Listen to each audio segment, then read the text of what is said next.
Hola. Probando, probando, probando.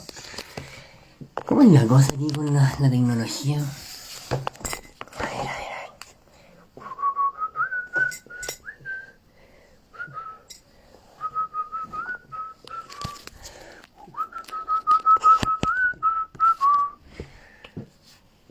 ¿Aló? ¿Hola? Hola, Berito. Pasita. Pasita, ¿eres tú, Pasita? Eso. Pasita, ver, transmitir. ¿Ahí? Pasita. Hola. ¿Cómo estáis? Hola.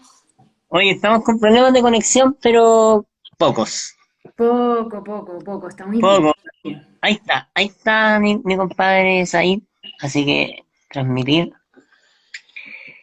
Oye, gracias por aparecer acá, Pasadera. Muchas gracias. De nada, gracias por la invitación. Cuando queráis. Mira, se está conectando el Juan Carlos Said, que era compañero mío en la Católica y que ahora es compañero mío de almuerzos en el Sótero, porque almorzamos en el casino. Pero que además es súper famoso. El tipo va a los matinales, no sé si lo visto. El tipo es famoso. Está El tipo otra categoría que nosotros. no, otra categoría, otra categoría. Pero tú también eres famosa. Tú también haces tus cosas. Hago mis Sí, cosas que dices tú. sí, claro que sí. Claro que sí. No salís en la tele, pero igual eres famoso. Ahora, te presento a ti primero, pues tú llegaste primero y no sé si estás ahí de ahí puesto. Tengo como verlo. Oye, ¿te uniste o no te uniste ahí? Ya, no sé. Aquí sale algo de este. Aquí. Ya. Ahí está, me dice algo, ¿me ven? Dice, no, no te vemos, Juan Carlos. Oye, yo estoy arreglando aquí la parte mecánica. Sí, pues no te lo a todos nos pasa. Entonces, Juan Carlos Sainz dice, me tienes que autorizar. Ah, pero si te autoricé, pues, Juan Carlos. Entonces, a ver. Te puse que sí, Juan Carlos. A ver, ver, transmitir. Ahí está, ¿o no? Ahí está, ahí. ¿O no? Yo no lo veo, ¿tú lo veí? No, pero le puse que sí, ahí está apareciendo. Muy bien. Ahí está apareciendo. Juan Carlos Sainz, ¿dónde estás? Hola, Ahí, me escucho. ahí está, hola, ¿cómo estáis? Oye, me siento como Julio César Rodríguez entrevistando a Said, porque es como de los matinales este actor. Pero bueno, No. oye, presento a la María Pasadera primero, que ella es broncopulmonar de adultos y trabaja en el Instituto Nacional del Tórax. Pero yo sé además que trabajó un tiempo en el Sótero, porque hice mis averiguaciones. ¿Mua? Sí, supe que estuviste alguna vez en el programa de CC Tabaquismo, o es mentira. ¿Por qué me dijeron eso? Porque mi corazón es azul. Yo nunca pasé por ni un territorio PUC. Ay, ah. Bueno, me habían dicho entonces falsamente que estuviste en el Sótero en el programa de CC Tabaquismo. Pero el que sí ha estado en el Sótero es Juan Carlos Said, que es internista y es salubrista. Estudió salud pública en Inglaterra, el hombre, hizo mucho sacrificio para darse esa vuelta. Y no sé si saben, No, pero no. tiene gran interés en el tabaquismo, entonces es un tipo que hace columnas y hoy día mismo hizo una columna sobre el día del tabaco. Y no sé si quieren decir algo más de ustedes mismos, pero adelante, por favor, preséntense con lo que creen que me haya faltado y que sea relevante. María Paz, ¿qué me faltó? ¿Qué te faltó que les puedo contar interesante? Nada, yo soy Bronco, trabajo en el Hospital del Tórax 24/7. Soy Cacha, staff del equipo de cáncer de pulmón del hospital mira, y probablemente igual que Juan Carlos estoy en la misma carrera aquí contra el tabaquismo y dándole duro a la pelea por nuestros pacientes a diario. fantástico. ¿Tú querías agregar algo a tu presentación, Juan Carlos? Sí, nada, efectivamente, tuve medicina interna, fue estudiar salud pública y bueno, hice en particular mi tesis en tabaco, así que si bien me he Ya. hecho, digamos, entre comillas, popular por el COVID, en Sí, sí, verdad, y tengo intereses diversos. Una, como por así decirlo, mis grandes pasiones en la vida es esto, digamos, porque más que nada porque me da una sensación de injusticia, como de mucha rabia, de fondo de algo que no debería pasar. Y en términos emocionales es como, de hecho, el primer paciente que recuerdo haber tenido como alumno fue un paciente que tenía 50 años y que recuerdo la historia hasta el día de hoy, un paciente que tenía 4 hijos, que iba bajando las escaleras del metro y convulsionó, se cayó y llegó al sótero y ahí lo conocí yo. Y tenía un tumor cerebral que era una metástasis de un cáncer pulmonar y se murió en 3 meses. Y yo dije, y ahí claro, uno dice, bueno, ¿por qué pasa eso? Digamos? Y uno dice, él empezó a fumar, de ningún niño, empezó a fumar a los 12 años. Y ahí, bueno, cuando uno se empieza a meter en el tema del tabaco, se da cuenta que esa es la historia de todos los fumadores. O sea, que fumar no es una elección de adulto, que no es una elección libre, sino que en el fondo que es algo promovido por la industria del tabaco, en el fondo, y que busca dirigidamente capturar a fumadores niños, en el fondo, porque sabe que ese es el momento en que se genera mayor dependencia. Entonces no existe la libertad. Y eso justamente es una de las cosas que más impacto me genera a mí al menos. Oye, qué tremendo, ¿eh? Tremenda frase que te mandaste, Juan Carlos, inspiradora. Oye, empecemos, yo tengo una pequeña pauta que me gustaría que fuéramos siguiendo dentro de lo posible, ¿eh? Porque también si ustedes se dejan llevar y se van para otro lado, feliz los acompaña. Pero, ¿por qué si uno quisiera decirle, María Paz, a la gente, por qué es malo fumar? ¿Qué consecuencias negativas tiene fumarse un cigarrito? ¿Hay alguna consecuencia? Cuéntanos. Eh, yo pensaría más bien al revés. O sea, que no consecuencias tendrías, porque la verdad es que los tiene todos, todos. O sea, el tabaco en cualquiera de sus formas, cualquiera, tiene compromiso en el fondo asociado a cualquiera de los órganos. Por lo tanto, da lo mismo la fuente de tabaco que tú uses, porque finalmente el daño es igual en cualquier target de tu organismo. No hay un nivel seguro, como típico mito urbano que tiene la gente de que no, yo fumo menos de 5, fumo uno a la semana. No, si una vez al mes, da lo mismo. La exposición O hacia yo, o un... yo, o yo, o yo me hago un cigarro, Eso. Esa es la sí, de mi o, hermana. o son orgánicos, o son de marca, sí, porque parece que... sí, De sí. hecho, Entonces, pero eso que preguntó Juan Carlos igual es cierto, a veces uno escucha que quizás el cigarro comprado en el, qué sé yo, en el OK Market, que vamos a volver a eso, que se pueda comprar cigarro en el OK Market, pero uno escucha que ese cigarro es diferente quizás que el que se hace uno, o también hay alto interés en nuevas maneras de administrarse inhaladamente sustancias, entre las cuales están vaporizadores para múltiples cosas. Entonces, ¿qué pasa con esas otras maneras de fumar? ¿Son dañinas igual? Bueno, todas. O sea, si desde el punto de vista del neumólogo, todas las formas en el fondo de exposición a tabaco son dañinas. No hay, y probablemente las de exposición a todo esto nuevo, que todos los diferentes mecanismos o estos liberadores de humo de cualquier tipo son todos dañinos. El problema es que ha pasado tan poco tiempo, o sea, aparecieron los primeros en el 2004, 2007, que el tiempo que tenemos para registrar datos de eso ha sido muy poco. Por lo tanto, la data no es tan dura como la que tenemos con tabaco. No sé si en eso está de acuerdo, Claro, pero Juan existen Carlos. datos. Sí. O sea, sí, claramente todas las formas de tabaco son dañinas. O sea, de hecho, les doy un dato. Por ejemplo, en Suecia es muy común el uso de snus, que es un tabaco que se usa debajo de la lengua. En el fondo es un tabaco, es un tabaco que se usa debajo de la lengua y que en el fondo es igual de dañino, en el fondo, eh, que el tabaco que se fuma. Entonces, y produce cáncer oral, produce cáncer de esófago, etcétera. Entonces, en ese sentido, creo que no hay que dejarse engañar y concuerdo en que efectivamente, si uno compara con los vapeadores, por ejemplo, es verdad, hay mucha más evidencia de los vapeadores, pero acá el argumento no tiene que ser, mira, demuéstrame que esto no produce daño, sino que el argumento, el peso de la prueba recae en el que quiere introducir un producto que se inhala a los pulmones y pretende comercializarlo, porque efectivamente sabemos no solo el tabaco, sino que casi de cualquier sustancia que no sea aire produce daño en el pulmón. O sea, la polución produce cáncer y uno está expuesto quizás mucho menos que cuando fuma un cigarrillo.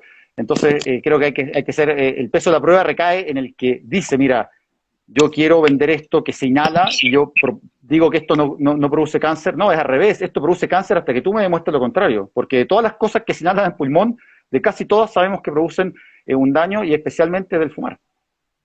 Oye, y efectos fuera del pulmón, ¿cómo se explican tanta cosa que pasa fuera del pulmón? Suponte que le dé cáncer de vejiga a la gente o de cuello uterino. ¿Por qué tanto? Porque cuando tú, en el fondo, te expones, independiente de la vía, porque la vía es inhalatoria, pero en el fondo eso se va a todas partes por el torrente sanguíneo. Un cigarro o la combustión de cualquiera de los usos de tabaco te produce alrededor de 70 carcinógenos que ya están full demostrados. Por lo tanto, esos carcinógenos, algunos tienen más avidez por la vejiga, otros por el riñón, por el pulmón, por el sistema cardiovascular. Van en distintas vías, pero finalmente a todas partes. Entonces, ese yo diría que es el gran problema. No es que solo sea el pulmón. Entonces ahí está lo grave. Y hay una diapositiva súper interesante que tiene el CDC que te muestra, en el fondo, dónde está como el fundamento biológico de por qué es el daño.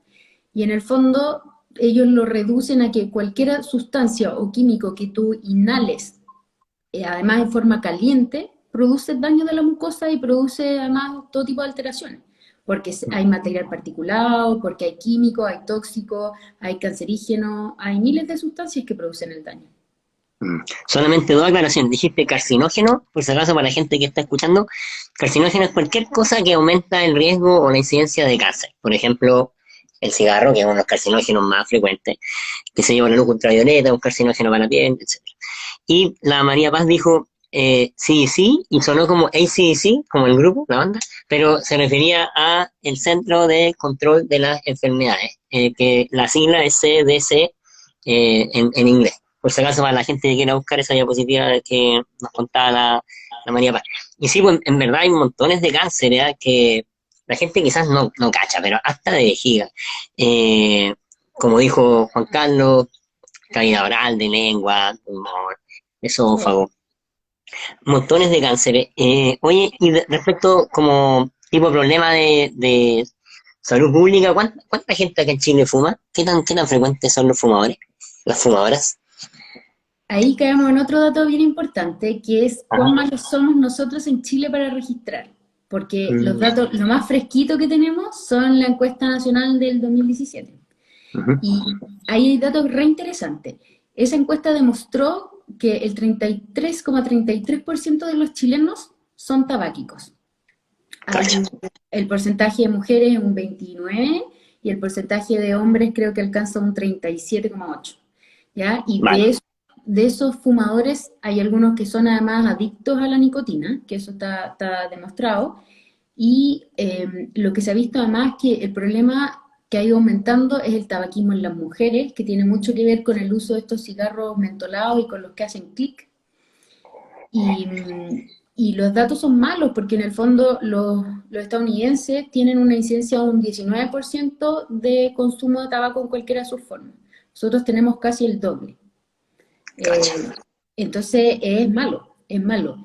Y a nivel mundial lo que se ha visto, y que es muy duro además, y como decía Juan Carlos, da rabia y es discriminatorio, y es que la mayoría de los consumidores de tabaco están en países de bajos y medianos ingresos. Es súper duro. Entonces además son países que tienen malos o escasos recursos para tener políticas y estrategias de cese del hábito tabáquico. Cacha, vamos a hablar sobre eso, Dijiste a la pasada que había gente que tenía dependencia, dijiste, o abuso. Dijiste, ¿cómo saber si yo vivo con alguien que fuma, cómo sé yo si tiene un problema tipo las que dijiste tú? ¿Así dijiste dependencia o abuso? Bueno. Lo que pasa es que dentro de los fumadores también hay adicción a la nicotina, que también uno lo ve en paralelo. Ahora, si tú me preguntás, yo creo que la nicotina se sabe que es súper adictiva. Ahora, más que si eres o no adicto a la nicotina, estás consumiendo tabaco. Y eso es lo relevante. O sea, se considera, por ejemplo, que una persona es fumadora cuando ha fumado más de 100 cigarros al día y se ha fumado al menos un cigarro en la última semana. Y hay una serie de definiciones con las cuales uno va como ordenando y registrando a los pacientes en las diferentes como, categorías, por así decirlo. Pero yo creo que finalmente, si yo fumo y no soy adicto a la nicotina, es igualmente desastroso, creo yo. Vale. No creo que hoy en día sea relevante si es que la adicción a la nicotina está o no está. Oye, se nos cayó Saida. Pérdida. Pero no sé por qué. Déjame ver si es que Capaz se que quiere desapareció. volver. Capaz que está con cosas. Oye, pero tú dijiste igual a la pasada de que habían como algunas posibles cosas que uno puede hacer para dejar de fumar.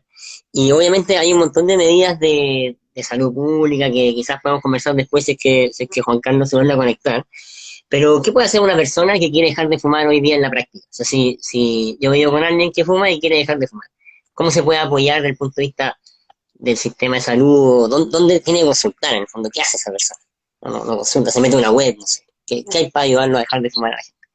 Yo creo que hay dos cosas que son súper importantes que, como dijiste tú, uno las separa en dos grandes grupos y que tienen que ver, una con las políticas públicas Claro. y para control de tabaco, y la otra tiene que ver con la disponibilidad de terapias para apoyar el cese del hábito. Y en Claro. ese espectro lo que tenemos principalmente son tratamientos farmacológicos y en el fondo tratamientos o terapias individuales, dentro de las cuales las que tienen mayor evidencia son la entrevista motivacional, que es la que hace en el fondo el especialista cada vez que se enfrenta en la consulta al paciente, que también creo yo que lo puede hacer en el fondo el médico, independiente de si es especialista o no. Yo creo Mm, que aquí la PS tiene un rol súper importante. ujú. Eh, y lo otro es hacer terapia cognitivo-conductual, que es como lo que se ha probado más y lo que tiene más número fuerte. Ahora, ¿cuál es el problema? Los pacientes, como mencionamos, son de países de bajo o mediano ingreso, son pacientes en el cual casi ningún sistema de salud tiene la cobertura para una terapia cognitivo-conductual para el cese del hábito tabáquico. Por lo tanto, tiene que salir de su bolsillo costear esa terapia.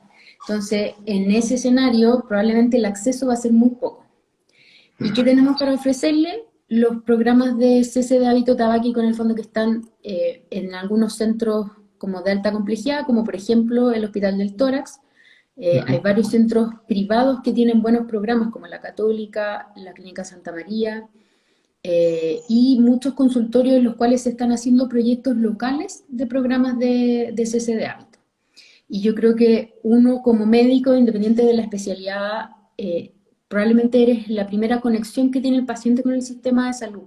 Por lo tanto, lo que uno debiera hacer es que si el paciente en el fondo te manifiesta la intención de dejar el hábito, hay que apoyarlo, contenerlo y derivarlo, si es que no tienes la posibilidad en el fondo en tu centro de hacer este tratamiento. Claro. Oye, efectivamente, claro, en el sótero donde me dijeron falsamente que había trabajado, porque me dijeron, trabajó ahí, pero bueno, me mintieron. En el sótero hay un programa de hace tiempo ya, y hablé con ellos hace no más de 2 semanas y me dijeron que estaban con algunas restricciones con el tema de los fármacos, que ahora solamente tenían bupropión, pero que antes habían tenido más, el tema de la pandemia, qué sé yo. En ese sentido, ¿qué hay disponible en estos programas? En fondo, ¿hay un esfuerzo central o son programas individuales que ven, por ejemplo, lo del tórax, es lo mismo que hay en el sótero para dejar de fumar o depende de cada programa? Yo creo que depende de cada programa. Yo no tengo la última actualización, por ejemplo, de la canasta, Mm, pero te podría decir, no sé, porque hace 5 años cuando yo terminé la especialidad no había, por ejemplo, acceso así como importante a fármacos, pero hoy en día lo hay.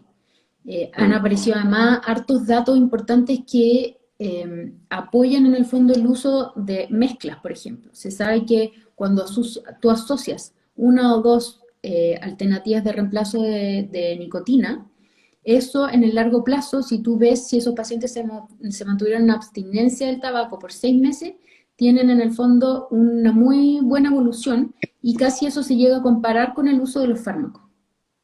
En el fondo son más o vale, menos similares. Entonces, en el fondo es una buena herramienta, porque si tú me dices que tienen solo disponible bupropión, vamos, genial, tenemos eso, si tú lo asocias a una terapia de reemplazo de nicotina, vamos, perfecto, y a lo mejor solo incluso con el bupropión ya lleva la delantera. Claro. No, sí, Cualquier hay cosa. cosas, hay cosas.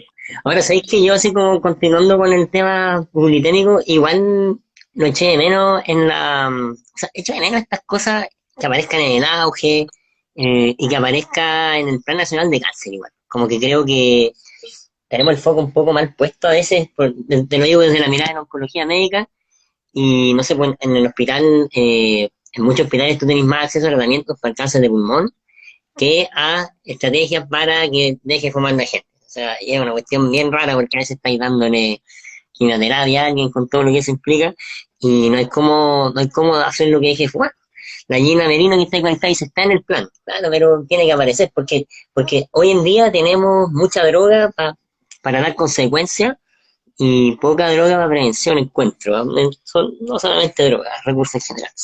Oye, Ahora, pero pero sí, espérate, piensa en, o sea, somos súper poco pillos. ¿Cuántas sí, lucas necesitáis para pagar un bupropión o una vareniclina? 80 lucas al mes, promedio. ¿Cuánto pagamos en Pembroke o en sí, inmunoterapia? claro. O sea, No, si si la, fuéramos un poco más economistas y se metiera alguien que de verdad sabe y quiere ayudar, claramente te diría, o sea, ahí hay que poner sí, la luz. o posiblemente en otras medidas que vamos a comentar después, pero sí, pues yo creo que eso dice la Gina Merino que está ahí activamente en el chat de Gina Merino, ¿ah? Me dice, yo soy asesor, me dice, sí, sí sé que soy asesor, pero estoy en drogas de alto costo y en tema de la prevención yo no estoy. Invítame Gina, dice, en la línea uno del plan. No, sí está bien. Ahora, están estas medidas que son como ya cuando alguien quiere dejar de fumar y solamente en la parte privada. Si uno quiere ir, ¿a qué especialista va uno? ¿Va a un broncopulmonar? ¿Va a un médico familiar? ¿Va a un psiquiatra de adicciones? ¿A dónde va? Yo diría que probablemente los dos más frecuentes son el broncopulmonar, que se dedica un poco a programas de tabaco, o el psiquiatra. Sobre El todo la psiquiatra. gente que ve adicciones, yo te diría que esas son las dos grandes ramas en el fondo que se hacen un poco cargo de estos pacientes. Claro, claro, claro. En la Católica hay un programa de ese tabaquismo en San Joaquín y lo tiene la Claudia Bams, que es médico familiar, ¿entendí? Que ahí la fue armando. Pero de acuerdo que probablemente bronco y psiquiatría serían como los más típicamente. Oye, pero ¿por qué es tan fácil fumar acá? Porque igual es muy fácil, ¿o no? ¿Qué medidas se pueden tomar para que la gente, desde como sistémicamente, la tenga más difícil para fumar? ¿Qué se puede hacer? Acá se hace poco. O sea, tiene que ser un Estado firme, un Estado Claro, poderoso, porque en el fondo a los únicos países que les ha ido bien en números, que han logrado disminuir en el fondo todo el costo asociado a la problemática asociada al tabaco en la salud pública, lo que han hecho es ponerse duros. La medida más costo efectiva por lejos es el impuesto al tabaco. Y todas las organizaciones mundiales lo que dicen es que tu piso, el desde donde hay que partir, son el 10%. Los que se han puesto los pantalones con ese 10% son pocos. Probablemente los últimos en Brasil, la India, algunos países asiáticos y América del Norte. En el fondo Estados Unidos y Canadá se han puesto también firmes y algunos países de Europa. Y a ellos claramente les ha ido mejor, la cifra de los consumidores de tabaco va hacia abajo. China, que es el mayor consumidor en el mundo de tabaco, también va bajando y la curva viene con una buena pendiente porque también se han puesto políticas públicas más duras. Aquí recién se le puso como más orden y dureza en el fondo y dificultad a las tabacaleras con el convenio marco del 2013. Antes de eso era todo bien light, ahora eso ha permitido ir avanzando en ciertas políticas, pero en el fondo si tú no te pones duro como Estado, le pones un buen impuesto, lo más probable es que el resto de las estrategias que tú uses tengan menos poder. Entonces, probablemente subir el impuesto, aumentar en el fondo todo lo que tenga que ver con publicidad poblacional, que tiene que ver con proteger a las poblaciones de alto riesgo, que son los tabáquicos pasivos, los adultos mayores, embarazadas, niños, que eso se empezó a hacer, pero probablemente con los años ha ido perdiendo un poco de fuerza. Pero todo tiene que ver con eso, en el fondo, cuán duro se pone el Estado. Y las tabacaleras son mafiosas. Si son más. digamos, son súper mafiosas, entonces se asocian con algunas marcas, entonces a veces tú ves como un comercial de algún producto que antes se hacía como súper frecuente en el tema de automotriz y el alcohol, en que de repente estaba la gente con la botella no sé qué y aparecía alguien por detrás con un cigarro o una cajetilla. siempre era como se subían al carro del otro.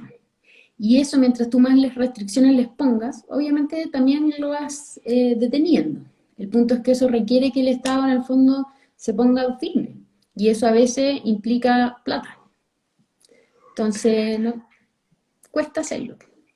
Claro, yo entiendo que la ley del tabaco está pegada hace tiempo en el Congreso, porque independiente del, claro, el Plan Nacional de Cáncer es más nuevo, ley de cáncer, etcétera, pero como tú decís, sin satanizarlas, pero al final, vamos, satanicémoslo un poco. En verdad, claro, cuando se empezó a aparecer el cáncer de pulmón como un problema grande, que fue justo después de que apareció el cigarro o el tabaco como una epidemia mundial, hubo harto polémica respecto a si era posible culparlo del cáncer o no, ¿cachai? Y como que hicieron mucho lobby por mucho tiempo. Y un poco es el lobby que siguen haciendo acá, por ejemplo, para el tema de la ley de taxas. Sí, la Gina es un tema demasiado viciado políticamente. Claro, mucho Deben dinero. mojar a todo el mundo con eso.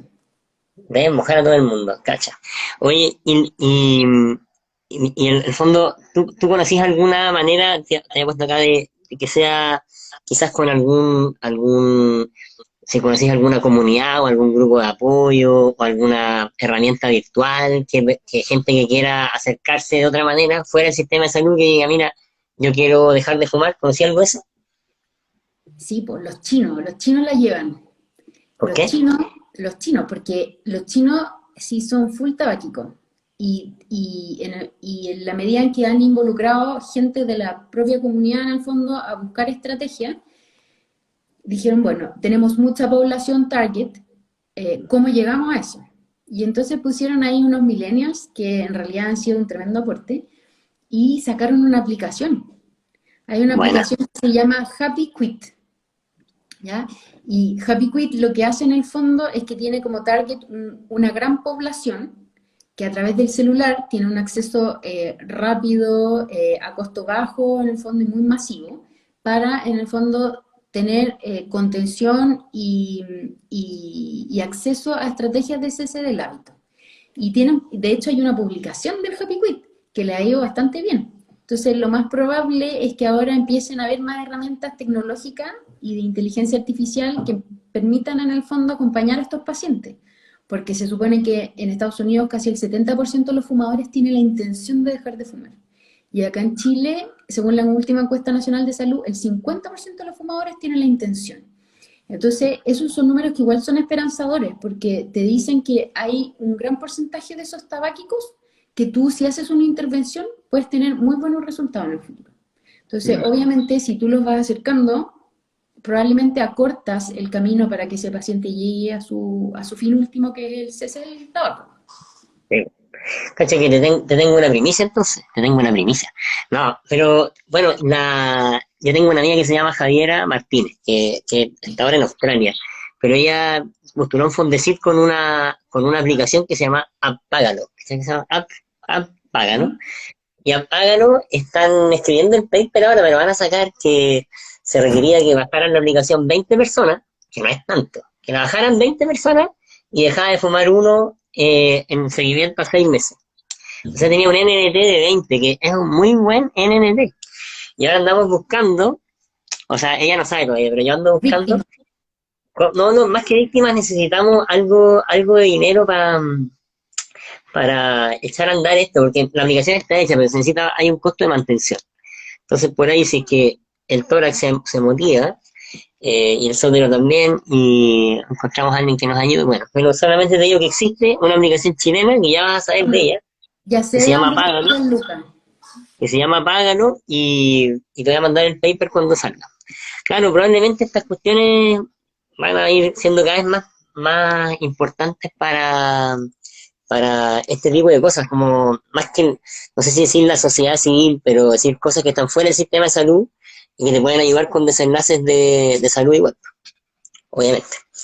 Oye, yo como que te lo quería preguntar al final, pero no al final, pero no sé si estaba llegando al final, pero yo siempre tengo la impresión de que al final, como bien decía Juan Carlos, esto es lo que en general empieza cuando niño la gente, pero que además muchas veces, tanto el tabaco como otras adicciones, como que uno se mete ahí y abre una puerta de patologías que a veces son psiquiátricas o de temas psicológicos bien importantes. Entonces, tú, ¿cómo lo hacías en ese sentido? Qué tan frecuente es tener que apoyarte con gente del área de salud mental? ¿Qué tan frecuente es que tenga que intervenir psicóloga? ¿Qué pasa ahí cuando la gente quiere dejar de fumar en el fondo? Tu experiencia. Yo creo que yo tengo una experiencia igual de lead, porque cuando yo quiero o necesito que un paciente deje el hábito, así como ahora ya, y le digo en la consulta, usted ya se fumó su último cigarro, o le boto la cajetilla o lo que tenga en la mano, lo que hago en el fondo es gestionarle y apurarle el ingreso al programa tabaco. Entonces Ya. ahí hay terapia individual, hay terapia de apoyo grupal, hay una psicóloga, una terapeuta ocupacional, hay un tremendo equipo en el fondo detrás. Entonces, yo siento que eso en el fondo es un privilegio. Probablemente no todo el mundo lo tiene disponible, entonces no es lo habitual. Pero, sin embargo, creo que está la opción de la derivación. Y eso es súper importante. O sea, si yo estoy en cualquier parte de Chile y mando una interconsulta al Hospital del Tórax, a Bronco, para ese tabaco o al poli de tabaco, ese paciente puede ser visto, independiente. Entonces creo yo que esa opción hay que usarla, porque el paciente vive muy lejos, que si hoy día tenemos, que si yo, telemedicina y están todos los pacientes haciendo todo esto mismo que hacían presencial, también lo hacen en forma virtual. Por lo tanto, creo que hay que ir agotando esas posibilidades y probablemente la pandemia nos abre un poco ese espectro, o sea, el paciente que vive en Coyhaique, que vive en Puerto Aysén o en, no sé, cualquier parte en el norte, a lo mejor tiene acceso a esto. Y como dices tú, a lo mejor más adelante una app que sea como guiada por un equipo multidisciplinario. Entonces, si tú me preguntáis, yo creo que el equipo del poli de tabaco tiene que ser multidisciplinario, porque claramente hay muchos factores de riesgo de la esfera psicoemocional. Por lo tanto, si tú trabajas sin el psicólogo, sin el psiquiatra, obviamente no vaya a tener el mismo efecto y la misma tasa de éxito con los pacientes que si tú trabajas solo. Oye, cuando uno deja de fumar, ¿cuándo vuelve a ser una persona normal respecto a todos los riesgos que hay en el cigarro? O sea, suponte, no sé, cardiovascular, de cáncer, de todo lo que da a los pulmones, etcétera. ¿Cuándo volvís a lo normal? Uy, hay miles de estas líneas de tiempo que te van demostrando desde lo que te pasa a los 5 o 10 minutos en que te baja la frecuencia cardíaca, se va normalizando la presión, a los meses va mejorando tu capacidad física, al año empieza a disminuir tu riesgo en el fondo cardiovascular, a los 5 años recién te empiezas como a equiparar con un paciente no fumador en cuanto al riesgo cardiovascular. Es bien interesante. Yo te diría que si uno le quiere buscar como los efectos, hay desde el casi que inmediato hasta el largo plazo. Y lo que uno Cacha. creo que tiene que pensar así como para llegar a tu meta es que un paciente que es no fumador vive en promedio 10 años más que un fumador. Y que mientras antes tú dejes de fumar, mayor es el beneficio en el largo plazo. Entonces, si tú tienes, no sé, 40 años y dejas de fumar, tu beneficio en el largo plazo es que reduce en un 90% el riesgo de cualquier enfermedad o discapacidad asociada al consumo de tabaco. Cacha. Entonces, tu target es solo pensar que el que está al lado tuyo, que no fuma, ya te lleva 10 años de ventaja. Entonces, que 10 si tú años que dejas de fumar independiente de la edad, no tiene que ver con la edad, de todas maneras el beneficio es mucho mayor. igual la gente dice, a veces se quejan de que suben de peso, no sé, bueno, hay gente que se queja cuando deja de fumar, pero de acuerdo que es súper lento. Y los efectos en los pulmones se le pueden pasar, ¿no? Por ejemplo, yo creo que no sé, en enfisema o en EPOC, no se te pasa, ¿o sí? ¿O te mejoran si O dejáis sea, de fumar? cualquier noxa que tú evites en el pulmón, obviamente hace que el daño a nivel del tejido en algún momento se estabiliza. Porque si tú tienes el enfisema, el daño ya está. Tu tejido, hay partes que en el fondo ya está totalmente desarmada la arquitectura del tejido del pulmón, pero en el fondo si tú sigues fumando, ese daño va a seguir aumentando, obviamente. Ahora, si tú dejas de fumar, lo que puedes lograr en el fondo es que ese daño se estabilice. o que esa enfermedad pulmonar obstructiva crónica se estabilice y deje de avanzar y deje de seguir perdiendo anualmente una cantidad mucho más importante de función pulmonar. Entonces, independiente de lo que uno tenga de base asociado al tabaco, el cese del hábito obviamente te beneficia. O sea, siempre vale la pena. Da lo mismo. Siempre vale la pena. Sí. Siempre. Igual aquí De hecho, cáncer de pulmón, uno lo ve. Los pacientes que siguen fumando, uno los pilla al tiro. Porque es el paciente que no responde. Sí, ¿Te cachas? clásico. Pero al tiro, al tiro. Y es lo primero que uno les dice, como ya, esta es la sesión en que yo le voy a explicar cuál va a ser su tratamiento y le voy a decir al tiro que si usted sigue fumando, esto no va a funcionar. Y le hacía el primer ciclo y si seguía fumando va a cachar al tiro que no funciona. Ay, qué categórico. Es Sí, clásico. pues, de más. Oye, y si alguien, supongamos que alguien está loco, loca, porque ¿por qué tienen que ser siempre los fumadores hombres? No seamos tan sexistas, puede estar loco, loca, y no quiere dejar de fumar, y uno dice, no, yo fumo, pero me quiero hacer mi chequeo.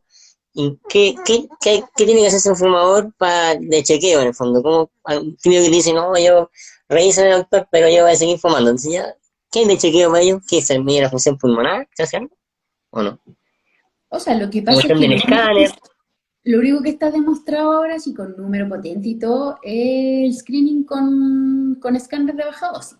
Eso es lo Ya, que está demostrado, que hay un cierto rango de edad en el fondo, que lo han ido acomodando, que va probablemente entre los 50 y los 80, que ahí es donde tiene mayor beneficio, que los exfumadores de menos de 15 años también están en ese grupo, pero probablemente no está indicado hacer otras cosas porque no está demostrado. Lo que sí está demostrado es que la radiografía de tórax no funciona. Y de eso se ya. está lleno que llegan a la consulta y te dicen, no, yo tengo una radiografía que está súper linda. El doctor me dijo que mis pulmones eran de uno de 20 y tengo 50. Es Sí. clásico. Bueno, entonces, suponiendo que la persona está mal de la cabeza, no mal de la cabeza, pero a veces también lo que decía Juan Carlos, si es un hábito tan arraigado y a veces no se puede, estar en entornos donde no llegan a ayuda. Fue muy bueno el dato de que se puede mandar a la gente siempre al tórax a ese programa, muy buen dato. Pero bueno, a veces no dejan de fumar y entonces existe una opción de pillar el cáncer de pulmón un poco antes, ¿cierto? Con un escáner especial. ¿Ese escáner se hace en todas partes o es preferible mandarlo a alguna parte puntual? Tú le ponís, qué sé yo, escáner nomás. ¿Y los tecnólogos saben o hay No. algún pero con eso? O sea, tenéis que mandarlo con la indicación de un escáner de baja dosis. Y Ya, no en todas partes lo hacen. Porque en ya, el fondo en Chile todavía esa política no existe, pues no está validado todavía como método de screening en población chilena, por lo tanto, ya. hay algunos centros que lo hacen, otros no. Eh, Ahora, si tú me preguntáis por riesgo, yo creo que igual acá en población chilena, aunque no se van a hacer el escáner de baja dosis, yo voy por uno normalito nomás. Creo que riesgo-beneficio vale la pena. No lo tengo a mano, no encuentro el tecnólogo que lo haga, chao, no sin Sí, contraste y me sirve. claro. No, así que ahí el problema del escáner normal es que teóricamente le voy a dar mucha dosis y una de esas ser un poco carcinógeno, ¿cierto? Esta gente que tiene el pulmón dañado y que está ahí esperando la célula para que le den un hit más para transformarse en cáncer. Pero de acuerdo que hay que mandarlo, o sea que es un programa de screening. ¿Y eso cuántos años hay que hacerlo? ¿Cada cuánto tiempo es? En el fondo el screening es anual, hay pacientes ¿cómo se llama? Que, bueno, se les va encontrando cosas en el camino, los seguimientos son de los estudios 10 años al menos, y yo creo que son pacientes en el fondo que nunca van a dejar de hacer screening, probablemente. Claro. Porque además tiene que ver con el tiempo, porque si, ¿hasta cuándo fueron tabáquicos? O sea, se toma como rango los 15 años de cese de hábito, Sí, pero si caí fuera de los rangos de edad después, o caí justo en el claro. rango de edad, te va a dar para seguir. Yo creo Claro, o que sea, en cada la práctica, bueno, lo claro, que yo siempre le digo a la gente con los screening, cuando me toca hacer clases y cuestiones, que el screening, lo fundamental es que no es un acto de una vez, ¿no? Sino que es un programa que tenés que hacerlo, en el fondo, un paciente que tú estés controlando, que no hay nada con decirle, ya, mire, hagas esto, ya, vaya, chao. Como que no, porque hay falsos positivos, hay todo un problema asociado al screening. Pero esto tiene un screening de la población de alto riesgo, como dijo Ana María Paz, y no cualquier escáner, que eso es importante. Oye, y lo tocamos hacia la pasada, pero solamente para repasar hablaste de terapias cognitivo-conductuales, de fondo de cosas no farmacológicas. ¿Y qué es lo que hay farmacológico para dejar de fumar? Como hoy en día yo he escuchado el bupropión, el Champix, o sea que es la vareniclina, ¿algo más? Yo diría que eso es lo que tenemos disponible hoy día. Hay algunas terapias que probablemente están en desarrollo, pero lo que así tenemos lo duro es esos dos fármacos. ¿Y qué Los hay de psiquiatras, yo los diría que los reemplazos psiquiatras a de... veces mezclan más, entonces a veces Ya, también tienen efectos sinérgicos.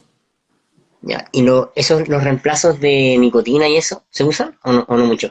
Ya unos Se, chicles, se usan. Hay chicles, hay parches, hay un montón de cosas, y yo creo que en el fondo son un poco más baratos. Yo diría que no son tan sencillos de conseguir, pero sí, porque como te comentaba al principio, si tú mezclas al menos dos de estas terapias de reemplazo, en el fondo el beneficio en el largo plazo es súper bueno. Entonces igual es una alternativa. oye, ¿y en el tórax tienen todas estas cosas? ¿Tienen Champix igual? Hay algunos pacientes que tienen acceso a algunos Ya, medicamentos. No te mentiría en el fondo decirte cuántos cupos hay, ya. pero hay algunos que tienen acceso. Hasta donde yo sé de terapia de reemplazo no tenían, pero tendría que averiguarte así como el dato duro del 2021. Vale, vale. Ya, pues a mí se me acabaron mis preguntas. Se me acabaron mis preguntas. Tenía preguntas, pero no tenía tantas. A ver, deja ver si Said me escribió algo. Espérate.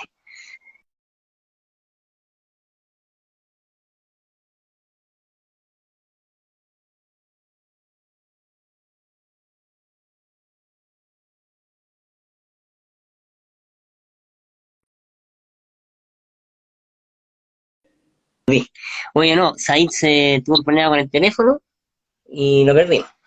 ¿Hay algo más que nos quisiera contar? ¿Alguna arenga, María Paz? Algo para cerrar, así para decir, mira, con esto, con esto quiero cerrar. ¿Con qué quieres Arenga. cerrar? Sí, Yo creo que el mensaje que tenemos que transmitir todos los que trabajamos en el área de la salud es que el beneficio siempre va a ser mayor, siempre, independiente de que uno deje a los 20, a los 40, a los 50, a los 80. Siempre vas a tener ganancia. Por lo tanto, no hay dónde perderse. Y probablemente también el mensaje es para las autoridades, porque obviamente si fueran un poquito más visionarios, probablemente donde hay que poner los recursos es aquí, porque cuánta claro, patología social, tabaco estamos pagando entre todos los chilenos. Los claro, hipertensos, los diabéticos, los EPOC, los cardiovasculares, y eso te podría hacer un gran ahorro si tú tuvieras una política de prevención potente. claro, efectivamente. Prevención igual, bueno, también un tipo de prevención, como se quiera, pero también el tema de ir mirando hacia cómo montar estos programas de screening para los que no logran dejar de fumar.